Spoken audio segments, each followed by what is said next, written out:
അടുത്തത് ഒരു തിയറമാണ്, വളരെ ഇമ്പോർട്ടൻ്റ് ആയിട്ടുള്ള ഒരു തിയറമാണ് ഈ സെക്ഷനിൽ. If R is a ring with unity and N is an ideal containing a unit then N is equal to R. അപ്പോൾ ഇവിടെ എന്താണ് പറയുന്നത്? ആർ എന്ന് പറയുന്നത് ഒരു റിംഗ് ആണ്, അത് യൂണിറ്റിനെ കണ്ടെയ്ൻ ചെയ്യുന്ന ഒരു റിംഗ് ആണ്. യൂണിറ്റി എന്ന് പറഞ്ഞാൽ എന്താണ്? Multiplicative identity. ഇപ്പോൾ ഒരു റിങ്ങിൻ്റെ റിങ് അല്ലെങ്കിൽ ഒരു നോൺ എംപ്റ്റി സെറ്റ് ഒരു റിങ് ആവണമെങ്കിലുള്ള കണ്ടീഷൻസ് എന്തൊക്കെയാണ്? ആർ പ്ലസ് എന്ന് പറയുന്നത്, ഇപ്പോൾ ആർ ആണെങ്കിൽ ആർ പ്ലസ് എന്ന് പറയുന്നത് അബീലിയൻ ആയിരിക്കണം, മൾട്ടിപ്ലിക്കേറ്റീവ് അസോസിയേറ്റീവ് ആയിരിക്കണം, left and right distributive law satisfy ചെയ്യണം. 3 കണ്ടീഷൻസ് മതി. പക്ഷെ ഇവിടെ ഒന്നും ഒരു യൂണിറ്റി എന്തായാലും ആറിൻ്റെ ഉള്ളിൽ ഉണ്ടാവണം എന്നൊരു മസ്റ്റ് ആയിട്ടുള്ളൊരു കണ്ടീഷൻ ഇല്ല. അപ്പം റിംഗ് വിത്ത് യൂണിറ്റി ഉണ്ട്, റിംഗ് വിത്തൗട്ട് യൂണിറ്റി ഉണ്ട്. അപ്പോൾ ഇവിടെ എന്താണ് നമ്മൾ ഒരു ആറെന്ന് പറയുന്ന ഒരു റിംഗ് ആണ്, അതിനുള്ളിൽ മൾട്ടിപ്ലിക്കേറ്റീവ് ഐഡൻറ്റിറ്റി എക്സിസ്റ്റ് ചെയ്യുന്നുണ്ട്. And N is an ideal containing a unit. അപ്പം നേരത്തെ പറഞ്ഞിരുന്നു ഒരു റിങ്ങിലെ ഒരു എലമെൻറ്റ് ഒരു യൂണിറ്റ് ആണെന്ന് പറയുന്നത് എങ്ങനെയാണ്? ആ എലമെൻറ്റിന് ആ റിങ്ങിൽ തന്നെ ഒരു മൾട്ടിപ്ലിക്കേറ്റീവ് ഇൻവേഴ്സ് എക്സിസ്റ്റ് ചെയ്യണം. അപ്പോൾ ഇവിടെ എന്താണ്? എൻ എന്ന് പറയുന്നത് ആറിൻ്റെ ഐഡിയലാണ് കണ്ടെയ്നിങ് എ യൂണിറ്റ് എന്നാണ്. അപ്പം ആ എന്നിൻ്റെ ഉള്ളിൽ മൾട്ടിപ്ലിക്കേറ്റീവ് ഇൻവേഴ്സ് ആറിൽ എക്സിസ്റ്റ് ചെയ്യുന്ന ഒരു എലമെൻ്റ് ഉണ്ട്. അപ്പം ആ മൾട്ടിപ്ലിക്കേറ്റീവ് ഇൻവേഴ്സ് ആ എന്നിനുള്ളിൽ തന്നെ ഉണ്ടാവണം നിർബന്ധമില്ല. ബട്ട് ആ എലമെൻറ്റിന് എന്താണ്? ആറിൻ്റെ ഉള്ളിൽ മൾട്ടിപ്ലിക്കേറ്റീവ് ഇൻവേഴ്സ് ഉണ്ടാവും. അപ്പോൾ അങ്ങനെയുള്ള മൾട്ടിപ്ലിക്കേറ്റീവ് ഇൻവേഴ്സ് എക്സിസ്റ്റ് ചെയ്യുന്ന ഒരു എലമെൻറ്റ് എന്നിനുള്ളിലുണ്ട്. അങ്ങനെയാണെങ്കിൽ നമ്മൾ ഈ കൺസിഡർ ചെയ്യുന്ന ഐഡിയൽ എന്ന് പറയുന്നത് എന്താണ്? ആ കംപ്ലീറ്റ് റിങ് തന്നെയാണ്, അതായത് ഇംപ്രോപ്പർ ഐഡിയൽ തന്നെ ആകുകയാണ്. N is equal to R. ഒന്നുകൂടെ പറയാം, ആർ എന്ന് പറയുന്നത് റിങ് വിത്ത് യൂണിറ്റി ആണ്, എൻ എന്ന് പറയുന്നത് ഐഡിയലാണ്. ആ ഐഡിയലിൻ്റെ ഉള്ളിൽ ഒരു യൂണിറ്റ് എക്സിസ്റ്റ് ചെയ്യുന്നുണ്ട്, മൾട്ടിപ്ലിക്കേറ്റീവ് ഇൻവേഴ്സ് ഉള്ള ഒരു എലമെൻറ്റ്. അങ്ങനെയാണ് എങ്കിൽ നമ്മൾ കൺസിഡർ ചെയ്യുന്ന ആ ഐഡിയൽ എന്ന് പറയുന്നത് which is equal to the complete ring R ആയിട്ട് വരികയാണ്. അപ്പോൾ ഇതിൻ്റെ പ്രൂഫ് നമുക്ക് നോക്കാം. വളരെ സിമ്പിളാണ്. നമുക്ക് ആദ്യം തന്നെ പറഞ്ഞിട്ടുണ്ട് ആർ എന്ന് പറയുന്നത് it is a ring with unity and N be an ideal of R. Let u be the unit of R contained in N. അപ്പം നമുക്കറിയാം എന്നിനുള്ളിൽ ഒരു യൂണിറ്റ് എക്സിസ്റ്റ് ചെയ്യുന്നുണ്ട് എന്ന് നമുക്കറിയാം. അപ്പം അങ്ങനെയാകുമ്പോൾ എന്താണ്? യു എന്ന് പറയുന്ന ഒരു എലമെൻ്റ് ആണ് ആ യൂണിറ്റ് എന്ന് വിചാരിക്കുക. അപ്പോൾ യു എന്ന് പറയുന്ന എലമെൻറ്റ് എന്നിനുള്ളിലുണ്ട്.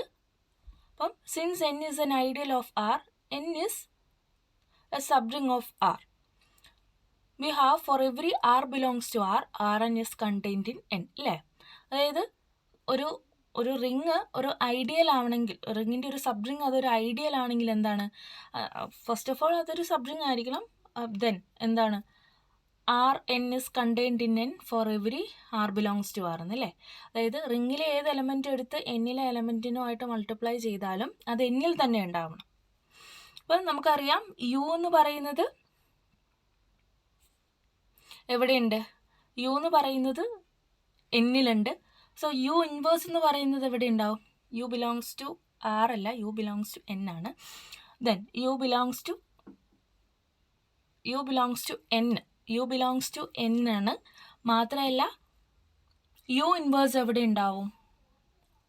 ആറിലുണ്ടാവും. അതുകൊണ്ടാണ് യുവിനെ ഒരു യൂണിറ്റ് എന്ന് പറയുന്നത്. So U inverse into u എവിടെ ഉണ്ടാകും? എന്നിലുണ്ടാകുമല്ലോ. ബിക്കോസ് ആറിൽ നിന്ന് നമ്മൾ യു ഇൻവേഴ്സ് എടുക്കുന്നു, എന്നിൽ നിന്ന് യു എടുക്കുന്നു, മൾട്ടിപ്ലൈ ചെയ്യുന്നു. That definitely belongs to N അല്ലേ? അതായത് എന്നിലെ ഏത് എലമെൻറ്റ് വെച്ച് ആറിലെ ഏത് എലമെൻറ്റ് വെച്ച് എന്നിനെ മൾട്ടിപ്ലൈ ചെയ്താലും അത് എന്നിനുള്ളിൽ തന്നെ ഉണ്ടാവും. അതാണ് ഐഡിയൽ എന്ന് പറയുന്നത്. അപ്പം എന്നിനുള്ളിൽ യു എന്ന് പറയുന്ന യൂണിറ്റ് ഉണ്ട്. നമുക്കറിയാം ആ യു എന്ന് പറയുന്ന യൂണിറ്റ് ആയതുകൊണ്ട് യു ഇൻവേഴ്സ് എന്തായാലും എക്സിസ്റ്റ് ചെയ്യുന്നുണ്ട് ആറിനുള്ളിൽ. So U inverse into U എന്ന് പറയുന്നത് വിച്ച് ബിലോങ്സ് ടു എൻ ആണ്. So 1 belongs to N. അപ്പം നമുക്ക് എന്ത് കിട്ടി? ആ മൾട്ടിപ്ലിക്കേറ്റീവ് ഐഡൻറ്റിറ്റി എവിടെ ഉണ്ടാവുന്നു? എന്നിൽ എക്സിസ്റ്റ് ചെയ്യുന്നു എന്ന് പറയാൻ പറ്റും. അതായത് 1 ബിലോങ്സ് ടു എൻ എന്ന് കിട്ടി. Then for every R belongs to R, R into 1 belongs to N അല്ലേ?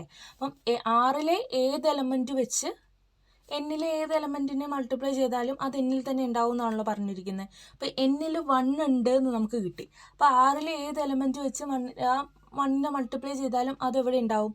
അത് എന്നിൽ തന്നെ ഉണ്ടാവും. അപ്പോൾ എന്താണ്? ആ n ഇസ് ഈക്വൽ ടു 6 തന്നെ വരില്ലേ? For every R belongs to R, R into 1 belongs to N. 1 എന്ന് പറയുന്നത് എന്നിലുള്ള എലമെൻ്റ് ആണ്. So R belongs to R. അപ്പം ആറിലുണ്ടാകും small R which belongs to R, which implies that small R definitely belongs to N. So R is contained in N എന്ന് കിട്ടുന്നു. First നമുക്കറിയാം N എന്ന് പറയുന്നത് സബ്റിങ് ഓഫ് ആർ ആണ്. So subset തന്നെ ആയിരിക്കും, കണ്ടെയ്ൻമെൻറ്റ് ഉണ്ടാവും. ലാസ്റ്റ് നമ്മൾ വന്നത് R is contained in N എന്നാണ്. From 1 and 2 we get n is equal to r.